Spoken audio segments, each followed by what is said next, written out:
Welcome back, ladies and gentlemen. I am Chase. I'm Christian. We are the RMFantasy SXperts. We come to you each and every week during the 2020 Monster Energy Supercross season to give you stats on riders, stats on tracks, stats on stats. So and the much whole stats. reason that we do it is to help you make your picks, to help you win prizes when it comes to RMFantasy SX. That's right. Now, we're going to talk a little bit more later about why you have to be playing, because we have some amazing prizes that we give away through the year. But every week, this is why you want to play fantasy. Christian, we give away 10 top 10 prizes every week, plus 90 $10 Rocky Mountain gift cards. So there's literally 100 prizes given away every single week for fantasy. And then we had the grand prizes, which stick around, because we're going to talk about those more towards the end of the show. But there's a lot of reasons why you want to be playing fantasy. And the best part is, how much does it cost to play? It's all free. It is all free to play. Christian, how do they sign up? How do they play? Head over to RMFantasysX.com, hit the link. It's really easy and quick. And then just get ready to make your picks and start trash talking. You literally just create your account. There's groups that you can join. You can create your own groups if you want. You can play with Christian and I. There's a lot of amazing groups. You can have competitions and prizes within your own group if you want to. Sky's the limit. But it's an absolute blast. And nothing gets your heart rushing more, in my opinion, than watching Supercross when you have your picks in and you're just begging that they turn out right. Just takes it to a whole new level. If you're watching Supercross, interested in Supercross, know somebody that should be watching Supercross, it's the easiest, best way to get them into it. So. And here's a rundown of kind of how it works. It's pretty simple. Once you've created your free account, you're going to make your top 5 picks for each weekend, 1st through 5th. And you're also going to select a wild card. Once you've done that, you're just going to watch. And you're just going to have a good time. We do have a how to play video where we go much more in depth on how to play. We talk about prizes, all the rules and all that stuff. So watch the how to play if you're not quite sure, but it's really simple. It's just so simple. And it's so much fun. I love it.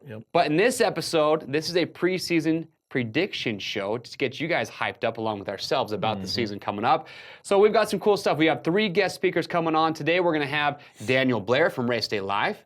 We got, they beat us last year. Yes, they did. Kerry Bolling's going to be calling in, who got a perfect score in Vegas last year. Almost locked down a bike. Yes, and of course, one of our favorites. He's a longtime caller to the show. 7 Deuce Deuce, Adam Enticknap. He'll be calling in too, just talking about A1. That's always good times. Absolutely. Christian, let's get into it real quick because there's a lot of hype going into Anaheim 1. Let's talk about top contenders. You and I will give some predictions for the season as long as A1.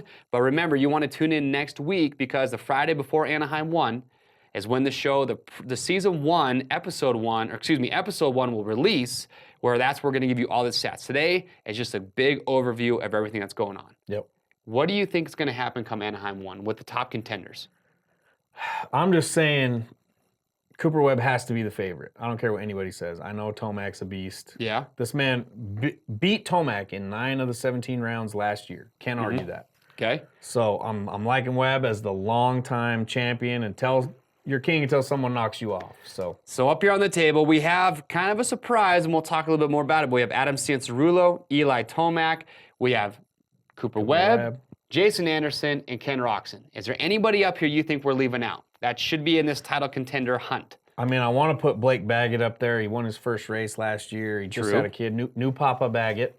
Yes, so that is true. Congratulations to Blake. Out there, and we know he can win. We know he can podium any round. I'd really like to see him step up in there and start battling these guys a lot more too. All right. Well, and remember, for those of you that are watching, this show is all about conversation. We want to get the conversation started. So make sure, leave your comments below. Christian and I, we try and respond back to as many people as possible. So leave us your feedback. What do you guys think? I know Justin Barsh is not up here. We don't have Justin Bogle, Blake Baggett. Who do you guys think is going to be in that contention for maybe a possible win at Anaheim 1 or maybe for an overall championship throughout the year? Because for me personally, if Eli Tomac or Ken Roczen not get it done this year, it's not going to get any easier. I don't know if it's going to ever happen. We say that every year. It's not going to get any easier. Well, yeah, that's the truth. But will it ever happen if they don't get it done this year?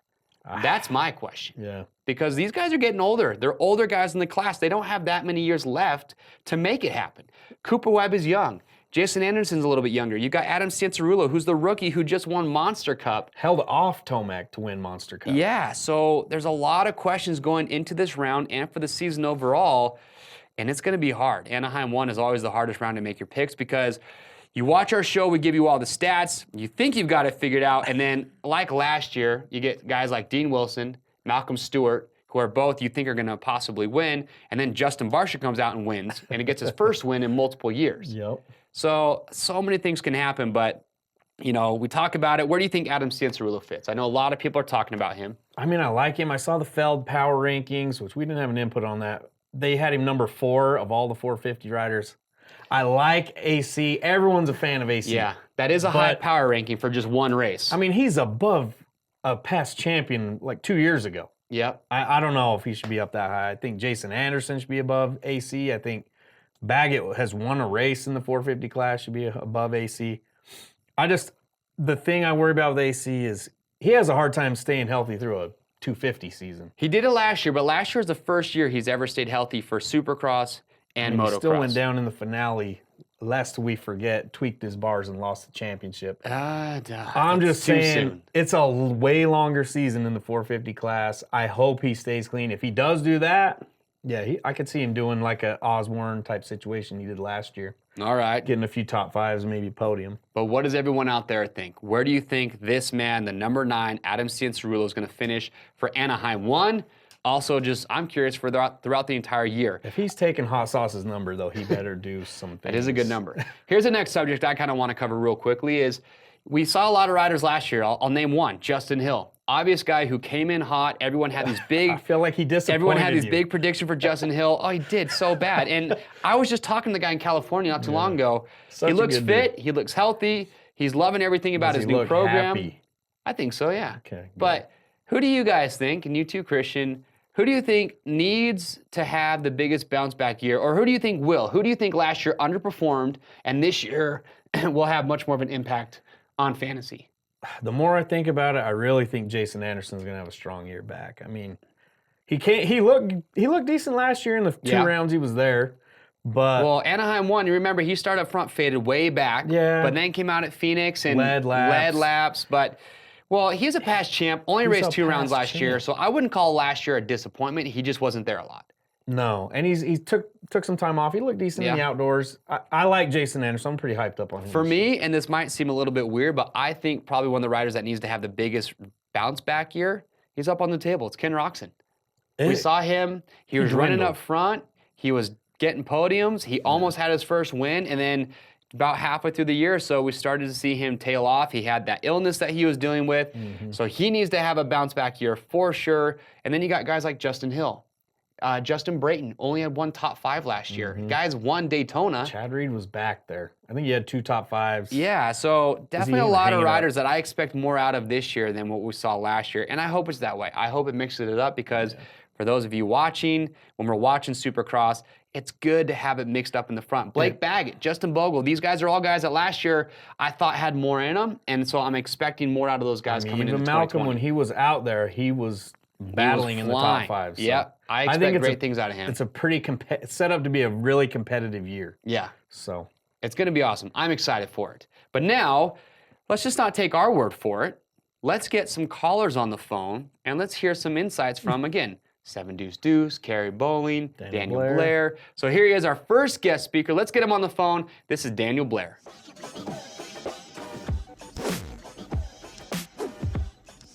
All right, so we have him on the phone as our first caller today. This is Between Two Burbs with our nemesis, Daniel Blair. The real 2019 champion. That's true. Of fantasy here. Welcome, Daniel. Well, half of it.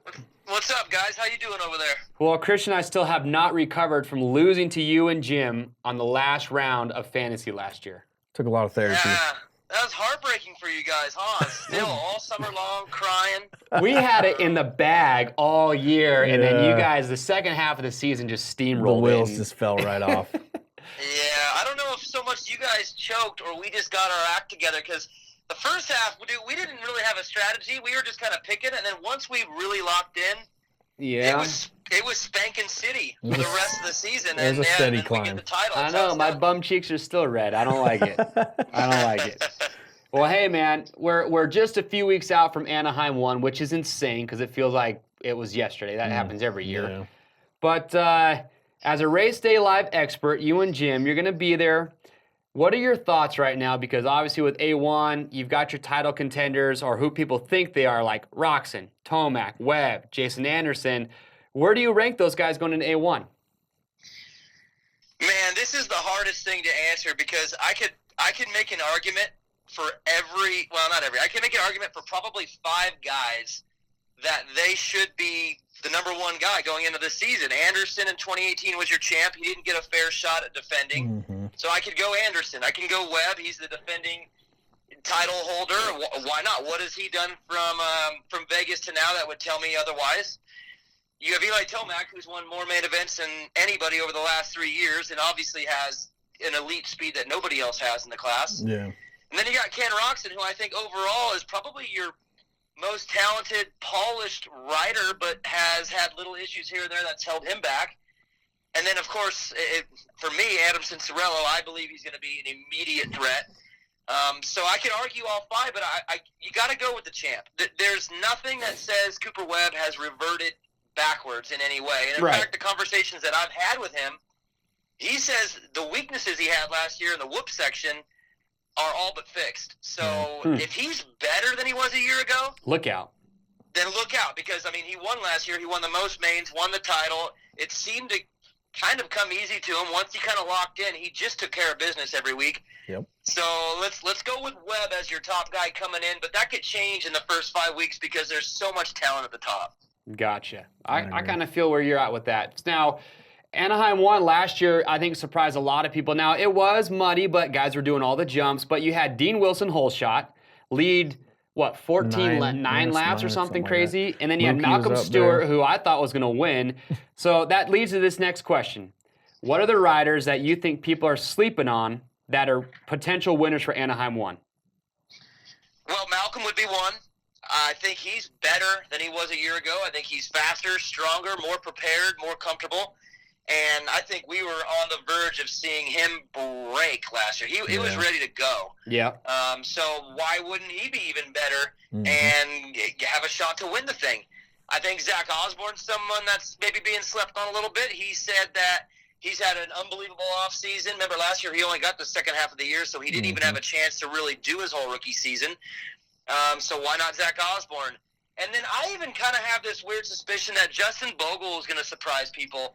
He's a good starter, always puts himself up front, has had 3 really, really bad off seasons, has never come into Anaheim prepared. And I had a chance to talk to him a couple weeks ago, and he said it's the best off season he's had in his 450 career. He's on a team that they get good starts on that bike, and I think he could be a guy that just gets a whole shot, and halfway through the first main event of the year, you're going, wow. So those are the 3 names that I would look out for. Those are the ones that are on my radar. But then again, I could be steering you guys in the wrong direction on purpose, so I don't know. You would. What about, all right, last question. What about Blake Baggett? Where do you think he sits coming into Anaheim 1? Man, such a quiet offseason. I haven't heard much, and maybe that's a good thing. I know that they've been hard at work getting ready. So maybe for him, the fact that things have been kind of quiet is a good thing. To me, he's very similar to Justin Barcia. Has the potential to be an elite guy, has the potential to win races and be on the podium, but it just hasn't been consistent enough for me to come into the opening round and say he's a guarantee. Gotcha. But if he is good in the opening round, I'm not going to sit here and go, wow, where'd that come from? Again, with Osborne, Malcolm Stewart, and Bogle, those would be kind of my sleeper surprise guys. Barcia and Baggett should be up there. That's what they're paid to do. Their resume would say that they should be up there. It's so hard. That there's probably 10 guys that should be on the podium at round 1, and that's what makes it so fun. Absolutely. Well, hey, we're excited to be there, hanging out with you and Jim, doing some interviews, because we're actually going to be there interviewing people in the crowd and just kind of getting the vibe for A1. But I'm as excited as you are, and I'm going to say right now, that redemption is coming for 2020. Yeah, we stuck to our old ways too long last year. You and Jim do not stand a chance this year. Yeah, we have new strategies this year. You know that feeling you got at the last round? Yeah. That's the same feeling you're going to have at the first round for 17 weeks straight. So I hope you've gotten comfortable in your state of sorrow, because you're going to be living in it all 2020. Sorry. Pity party, nonstop. All right. Well, let the smack talking come, A1. That's what we're all about. Yep. All right. Well, you guys have fun. I'll see you soon. All right, man. We'll talk to you soon. Later. Bye. No, we got to do it. I'll take most of the blame. It's still on my shoulders. I beat you last year. That's my only claim to fame right now. Well, there it is. That is Daniel Blair. Remember, Race Day Live, him and Jim Hawley, they go over practice. They talk about the riders. So make sure you're watching Race Day Live because we're going to talk about it too in the episodes. That's where you get a lot of good information to help make your picks for the night show. But next up, we have a very important guest caller, one that we've had on the show many of times. The People's Champ. Yep, and he is back to a number that we all recognize. Let's get him on here between two birds with the 7 Deuce Deuce, Adam Enticknap. All right, everyone, he is back. We have him on the phone. This is Between Two Berms with the 7 Deuce Deuce. What up, Adam? What up, boys? Long time no talk. Happy to be back on the show. Ready for some Supercross. Oh, for sure. Speaking of, boy, we are so close to Anaheim 1. You were just talking about how fast this offseason's flown by. It's pretty crazy. We're already here. Dude, between my wedding, Monster Cup, Red Bull Straight Rhythm, testing, Christmas, New Year's, I mean, dude, like, honestly, boys, it's gone by so fast. Like, I don't even know what's happened to the time. But at the same time, I think it's really good because we've been putting in a lot of work, and everything seems to be flowing and going really good. We found some great things on the suspension and on the bike, and I'm just excited for the season, and I'm excited to see where I'm at A1.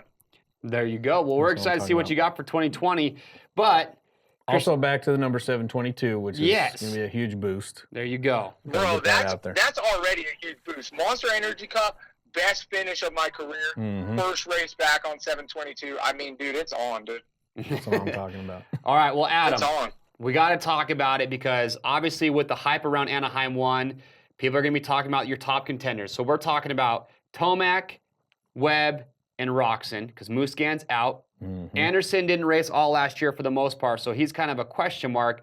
Where do you rank those three going into Anaheim 1 for not just the win, but maybe for the overall title for the season? Or is there somebody we're not putting in that mix right now? Who's your favorite right now? To be totally honest, I've heard Jason Anderson's going really fast. So Jason Anderson is going to be, I think Jason Anderson or Adam Cianciarulo would be my pick for A1. The reason that being is because in the past, Tomac, I've seen Tomac get, not so good finishes at Anaheim 1. He's gotten an arm pump. He's gotten a few little things. And same with Roczen. To be totally honest, I don't expect Roczen, Webb, or Tomac to win. And this is my reasoning. I agree with because those guys are all championship contenders, and they know damn well that the race is not won at Anaheim 1, but it can be lost. So my prediction for those three guys is they're going to go out and try to have solid finishes. Yep. They're going to try to do the absolute best they can at A1 and not throw away the championship. Anderson and Adam Cianciarulo, I think there's a lot of hype around those two. I think there's a lot of excitement for those two. One, because Anderson hasn't ridden in a while, raced Supercross in a while, and he's been over in New Zealand and he's been doing those races and feeling really good. And I think he wants something to say, hey, guys, I'm back, and yeah, I might not have raced last year, but there's a reason I was the champ the year before. Right. Adam Cianciarulo, he's coming off a super hot win at Monster Energy Cup. I think he has another point to prove. He's been posting a lot of videos and a lot of stuff where he's been absolutely ripping and on fire. So I expect those two guys to do really, really good at Anaheim 1. You can never really take Roczen out. I would say I'm putting Tomac at second place. I'm putting Roczen either first or third, and it depends on who you're feeling that day, but either Anderson or Adam Cianciarulo for first at Anaheim 1. Sure. Absolutely. I fully agree. Well, hey, I like your theory on that. A couple of points you brought up that I hadn't really thought about yet, but yeah, I think AC Anderson coming out swinging, Tomac, those guys, maybe just kind of saying, hey, you know what? A little more conservative. Don't have to win it tonight, so we'll see how it all turns out come A1. Yep. Absolutely. Adam, what's your best finish so far in your career? 14. Bro, let's make it 13 on Saturday. That's what I'm talking about. Dude, that's what we need to do, bro. If I can get good starts and get in that main event, I think it's going to be tough. It'll be tough at the first round to pull that 13th off. But like I said, the nice thing about Anaheim 1 is that it's almost like a clean slate too. Mm-hmm. You know, nobody really knows where the fitness is at. Nobody really knows how your bike setup is. Nobody really knows anything. So it's nice to be able to come in and set the tone and say, hey, you know, this is where I'm at, and this is who I'm going to be battling with for the year. Mm-hmm. And the guys around you know that. So it's Anaheim 1 is definitely a great place to set the tone, especially in my position. Absolutely. Right. Well, Adam, appreciate you coming on the show. Like the insight. And we're going to see you at Anaheim 1. Christian and I will be there talking to fans. So best of luck this year, man. Yeah, we'll be pulling for you. Absolutely. Thanks, boys. Thanks for having me on the show. And everybody in fantasy, good luck. All right. Thank you. Later, boys. See ya. Peace. There it is. The insight from the 7 Deuce Deuce. I like it. I got bold predictions about this season. I am rooting for that guy this year. So that is it. But now we got to get one more caller on the phone real quick because she got a perfect score last year in Vegas. She has one of the biggest followings and groups there is. She's scary close to winning the grand prize, even the bike last year. Let's get her on the phone. Here's another Between Two Berms with Kerry Bowling. All right, so here she is. This is our final guest caller of the episode, Kerry Bowling. The owner of a perfect score. Double points round. What's up, Kerry? Yes, Kerry, you got a perfect score at Vegas last year, and you rubbed it in my face. I did. I rubbed it in everyone's face, but that was probably the most exciting but toughest race that I've ever had through RMFantasy Supercross. At what point during the race did you realize you had the potential to get a perfect score? Was it from the start, or did things have to... Well, perfect score and maybe win a bike. Yeah, or did things have to fall into place right at the very end for you? No, I think it was... Everyone got lined up into those positions within, like, the first couple laps of the race, which is what made it so difficult. Yeah. Because everyone was in the position that I needed them to be in. So... every lap, it was checking to see, okay, is this person still in the wild card spot? Is this person going to pass fourth place? And so that was probably the longest 20 minutes of my entire life. And how often does that happen where all the riders are in the same spots for most of the main event? Not very often. Never. The stars align. Have you guys ever seen that happen? I don't know. Not very often. Not very often. I definitely don't know what it feels like to get a perfect score. What'd you end up finishing? You were inside the top 15 in points? Yeah, she was just outside close. top 10. Wow. Yeah. But you know what? I was so excited to get a perfect score, and I texted Chase, and I was like, what is my prize going to be? And what was it, like 50 people got a perfect score in the last race? Oh, it was like 150. Yep. You sent it to me, and I was like, oh, she for sure won something. I looked, and you were like 11th for the week because there was... she was there was like 150 perfect scores. Yeah. Oh, so she was way out. You're right there. outside the top 10 overall, but it blew my mind you didn't win a weekly prize. But live and learn, get your picks in early, keep them there. Yep. Yep. And you know, the sad thing is I probably didn't even change them. I just went in and looked at them to change them and saved it again. And pushed my time back. So lesson learned. Oh, submit them and don't change. There you go. All right. Well, Kerry, we're coming up to Anaheim 1. Sure, you're as excited as we are. Here's a question that we want to get from you that we haven't asked the 2 previous callers. Who do you think underperformed in 2019 that you think needs to or will have the biggest bounce back season that people need to be looking for? All right, so I think that this is really, if you're thinking of like a manufacturer, everybody at Honda. Yeah. But if we have to go down to someone specific, I think Justin Hill's going to surprise us this year. Yeah. Okay. I think that we expected a lot of him last year. He's always been really good at Supercross, but he just didn't have that endurance. And last year he went on a podcast and said he just wasn't feeling it anymore. So I think he's spent a lot of time back home. He's kind of reset. It looks like he's in good shape, so I'm expecting him to be a top 10 finisher every weekend this year. Okay. I like that. I like that. So Justin Hill. But at the same time, you have Malcolm Stewart. Yeah. You have Ken Roxon. I think Ken could easily be a championship rider this year. So all of them on Hondas, I think, are going to do well. All right. So riding red. Now, the big question. Anaheim 1, give us your podium. Or do you not even have one yet? I have it. Okay. I thought through it. I anticipated this question, but it's so hard because I always watch your show to pick my picks. And not only are we way ahead of the game before Anaheim won, but I haven't had really a whole lot of time to do my research. But here's what I'm thinking. Okay. A1, I'm putting my money on Ken Roxon for first place. I think he's been training hard. My brother actually went to his house and did a little bit of filming a couple weeks ago and said he looked really good. Okay. I think Tonak's going to be second.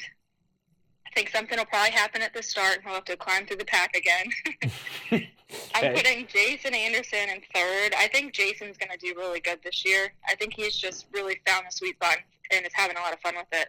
Yeah, Cooper Webb, I think he'll come in fourth. A lot of people are worried about him with his knee, but he's had a lot of time to recover, so I think that he's going to be back up there. And if he does well, he's probably going to do well for the rest of the season. Okay. And then I have Zach Osborne in fifth. Ooh. I don't have Cincerello in my top 5. Yeah, see, Daniel Blair actually picked him as one of his winners for A1. Really? Yeah, he said he's going to come out swinging, so kind of some mixed feelings on old he's got a Adam there. wide range of where he could be, that's for sure. But you think he's outside top 5? Yeah, and here's my thought behind it. And I hope that he doesn't get in the top 5, because he could easily come out and ride as hard as he can, and he could be a podium finisher. But if he does that, at some point in the season, I see him getting hurt. Okay. So I hope that he comes in as a rookie in the 450 class, takes it slow, rides comfortable, adjusts to the speed of all of these guys, and then at the end of the season picks it up and starts getting those wins. Okay. That's what I hope he does. I think she needs to get on the team, Coach Carrie, right now, because she's making a lot of sense to me right now. All right, I like it. Well, hey, Kerry, you and Nicole Cheza, you guys have an amazing group that a lot of people play in every year with fantasy. If you guys are looking on the screen behind us, we got the name of the group posted up there. So, Kerry, we know you and Nicole. I'm hoping Nicole's on your group again. She better be. Yeah. But you guys will have your group. So, guys, make sure, join their group, play with them, because you guys always have one of the biggest followings. And you guys have actually done some prizes within your group from in the past, right? We do, yeah. Normally it's something we just kind of figure out at the end of the season. Last year I won, so I got the first place prize. Hey, perks of having your own group, right?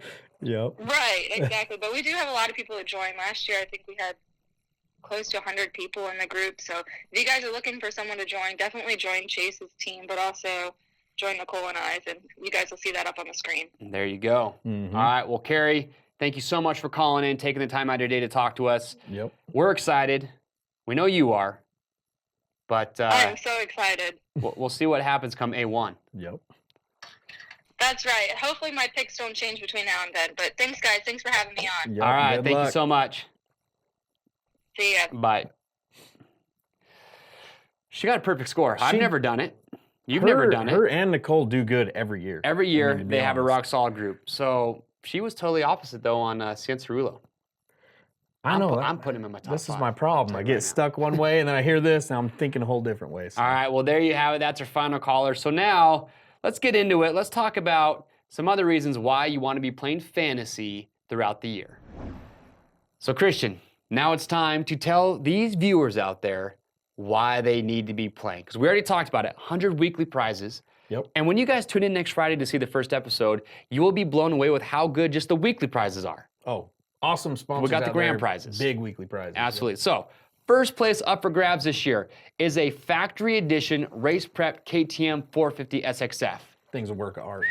Second place, 250 SX KTM. We're bringing the 2-strokes back. I mean, we heard you. It's here. It is here. Third place, one of my favorites because we go every year, is a VIP trip to Monster Energy Cup. What else we got, Christian? Fourth place, year's supply of Dunlops. You can't be too mad about that. Fifth, Alpine Stars gear and casual package. Tusk Impact wheels, Honda generator, Fly head-to-toe gear package. Milestone video games coming back with the console, Nice. 4K TV, and the new Supercross video game. Motion Pro tools. That's just a nice one. Can never right have there. enough of those. No. And then Oakley spending spree. So the prizes are awesome, man. Prizes are Can't awesome. beat it for playing for free. And like I said, we give away helmets every week. Oh, We give a lot away more than helmets, so yeah. many great prizes during the week. You have to check it out. So make sure RMFantasysX.com. Remember, it's free to play. There is no reason not to. If you're a fan of Supercross, you have to be playing RMFantasy SX. And It is that's that been- simple. It's been proven by science. I mean, scientists even agree with this, so get in there and get scientists. And I just want to say, Christian, thank you for bringing a laptop in that proves that dinosaurs are real. I'm old school. I stick to my roots. You know what I'm saying? If it works, I use it. Well, there you have it. This is our preseason show. We just want to give you some predictions on the year, what we're thinking about. Also give you the insight from those guest speakers that called in. Remember, we have this in podcast form. Yep. So if you don't have time to watch the show on YouTube, you can listen to it on podcast, all the major platforms. Yep. And get subscribed to our YouTube channel at Rocky Mountain. Hit that subscribe button or the notification bell. That way you get notified as soon as the RMFantasy SXperts episodes go live each and every week. Yeah, we also have reminders on the website. It automatically loads to your device or so calendar. You never forget to get your picks you get a in. Notification in right before. You don't want to miss that cutoff. Rollovers. I mean, you'd hate to miss out on a weekly prize because you hit a rollover week. So it's a true story. Well, there you have it. Those are the reasons why you want to be playing RMFantasy SX. Remember, tune in next week because Anaheim won the hardest round to pick. But to make it easier, we're going to have a load of stats for you on the riders from all of last year to help make those picks a little bit easier. I am Chase. I'm Christian. We'll see you next week.